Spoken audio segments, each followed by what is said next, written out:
Por eso saludamos con muchísimo gusto a Jorge Mirón, quien es nutriólogo.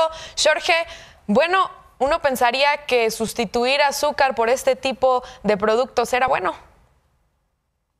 Así es, buenos días, Paola y Jesús. Un abrazo a la distancia. Abrazo. Y buenos días a todo el público. Sí, esta pronunciación de la OMS es muy importante y qué bueno que llegó. ¿Por qué? Porque toda la gente, toda la población no aprendió a comer azúcar, no aprendió a sustituir o bajar los niveles de consumo de azúcar del 10% al 5%, sino que se hizo más fácil hacer el consumo o elevar el consumo de estos edulcorantes con finalidad para bajar de peso o control de calorías. Obviamente, la evidencia científica nos está diciendo que no ayudan a bajar de peso a largo plazo. Simplemente, si quieres controlar tu consumo de calorías, pues hazlo con otras combinaciones. Obviamente, los azúcares sí son indispensables en la vida del ser humano, puesto que nuestro cerebro lo necesita, nuestros músculos, el glucógeno muscular, necesitamos reponerlo de alguna manera con algún consumo de carbohidrato. Pero en este caso, los edulcorantes, lejos de que pudieran tener un efecto cerebrovascular o un efecto sobre tu corazón, porque a largo plazo eso puede suceder y eso también la evidencia científica lo comenta. Entonces, ¿qué debemos de aprender sobre esto? A consumir nuestros alimentos de una manera equilibrada y dirigida por un nutriólogo certificado. Jorge, el tema de estos alimentos de origen natural para estar con una dieta, digamos, equilibrada, balanceada, ha llevado a muchas personas, y conozco a muchos, que también se limitan. Y pongo un caso concreto con el jugo de naranja, donde mucha gente, al considerarlo rico en azúcar o demasiado dulce, también lo evitan. ¿Qué pasa si dentro de lo natural, pues muchas veces la gente no se acerca a eso, y ahora con los edulcorantes, pues ya parece que tampoco son del todo recomendables?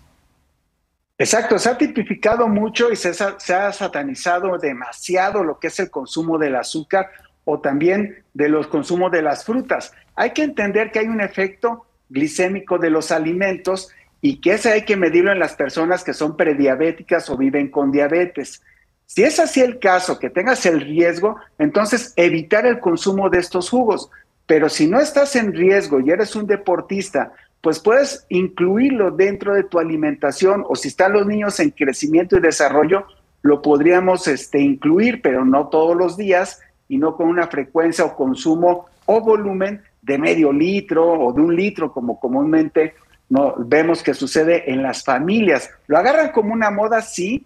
El licuado verde, por ejemplo, con nopal, naranja, y piña, pues va a tener un índice glicémico alto. Pero si tú lo consumes para fines de bajar la glucosa, pues obviamente no te va a funcionar. Si dicen, no, es que esto cura la diabetes, hay muchos mitos. Pero en referencia al control de peso, aquí hay que equilibrar muy bien las calorías y el origen de las calorías y el gasto de las calorías. Pero en este caso, los sustitutos no ayudan en nada a bajar de peso o influir sobre la bajada de peso. Lo mejor es la modificación de los hábitos alimenticios, los hábitos de estilo de vida, las horas de dormir y las horas de actividad física que estás haciendo o los minutos que has dejado de hacer, pues impleméntalos. Jorge, nos estás pisando los callos, nos estás haciendo recordar que no hemos hecho suficiente ejercicio. Oye, Jorge, a ver, en términos prácticos, si yo al ratito voy al súper, entonces, ¿cuál es el mejor producto? ¿Qué tipo de sustancia es la que debería de comprar para endulzar mi cafecito por las mañanas o un licuado, cualquier cosa? Yo considero que sea el piloncillo, el azúcar mascabado o la miel pura de abeja. Aquí, acercarse a un apiario, a un productor, que ahorita lo necesitan mucho, acercarse a un productor de miel y comprarle la miel. Ahora, hay que aprender a no abusar. Si voy a endulzar mi café, va a ser con una cucharada de piloncillo porque es un azúcar cruda.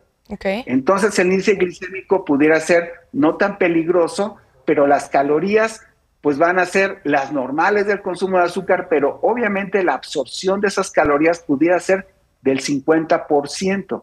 Entonces, si tú equilibras muy bien tu alimentación junto con lo que vas a comprar de endulzantes, pues obviamente yo recomiendo el piloncillo porque puede combinar perfectamente con los demás alimentos. Pero esto va con la recomendación de que bajes el consumo de harinas, de pastas, el consumo excesivo de arroz o el consumo excesivo de tortillas. Bájale a la mitad de tu consumo, aplícate en el ejercicio y ahí tu cuerpo te lo va a compensar. Pero ojo, si tienes un síntoma de prediabetes o ya estás viviendo con la diabetes, entonces ese consumo se reduce a la mitad y cuidando tus carbohidratos del día y tu gasto calórico del día. Entonces, ahí debemos de aprender como seres humanos de cómo manejar el cuerpo, porque ese cuerpo no viene con un instructivo, entonces debemos de enseñarle a la población a cómo manejar ese cuerpo y en base a esta nueva advertencia de la OMS que puso al mundo de hecho de cabeza, porque muchos especialistas de la salud se les hizo el camino más fácil, recomiendan el edulcorante, mas no enseñaron a cómo combinar los alimentos. Ese es el arte de la ciencia de la nutrición, de los nutriólogos certificados y de la gente especializada en la nutrición y la ciencia de los alimentos. Correcto, Jorge. Finalmente, este posicionamiento que da la Organización Mundial de la Salud en cuanto a los sustitutos de azúcar, ¿esperarías que se traduzca en políticas públicas de salud en algunos países? No sé, pienso en el caso concreto de México, que no tiene mucho, que empezaron a incluir los etiquetados en los productos. Exacto, viene la advertencia muy clara en los refrescos, en este caso con la leyenda rectangular que dice no es apto para consumo de los niños porque tiene edulcorantes. ¿Por qué? Porque afecta en algo el comportamiento de los niños dentro del sistema nervioso, los va a alterar, al igual que los colorantes. Sí. Hay que emitir una advertencia acompañada por la combinación de colorantes artificiales y edulcorantes. En los niños que padecen TDAH y TDA, entonces a ellos no es lo recomendable que consuman estos productos, para nada, porque alteran su comportamiento. Entonces, si en ellos es sensible, imagínense en un adulto a largo plazo, sin medida de estos productos, porque también hay que considerar que no hay un consumo que digas tú, ¿cuál es el máximo y el mínimo? Porque no has educado tu paladar, ya te volviste adicto a ese sabor dulce. Correcto. Con un permiso específico. Entonces, ya la adicción es grande sobre el sabor dulce artificial.